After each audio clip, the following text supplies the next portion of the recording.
Lettre du commandant Cousteau au pape Jean-Paul II, après son retour du Gabon.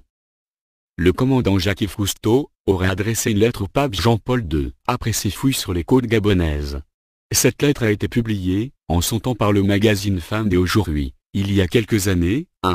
Il dit « Je me rendis sur mon bateau, pour explorer les mers du Gabon où je perdis mon âme.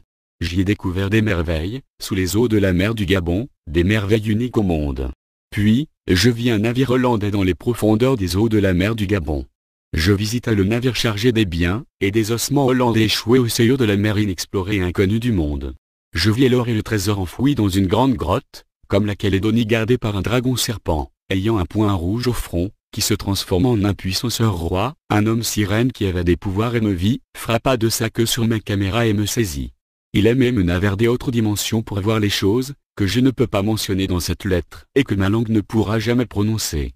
Il gravea mon nom sur une pierre et quand je regardai, je vis la date à laquelle j'y allais mourir.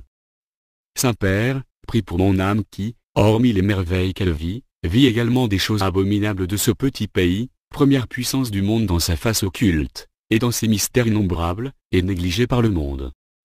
La spiritualité est au séjour des eaux et forêts gabonaises. Voici la religion du monde où Dieu et les siens se manifestent encore comme il était autrefois en pensée, en parole et en action. Que l'UNESCO et le Vatican protègent le Gabon contre les oppresseurs et leurs mauvaises pratiques, sur cette terre bénite de Dieu. Oui, le Gabon est notre espoir, en matière d'intelligence, de savoir et de connaissance des choses ordinaires. Alors le monde doit se prosterner devant le Gabon, en l'élevant pour que lui ensuite, et s'élève. Gobam.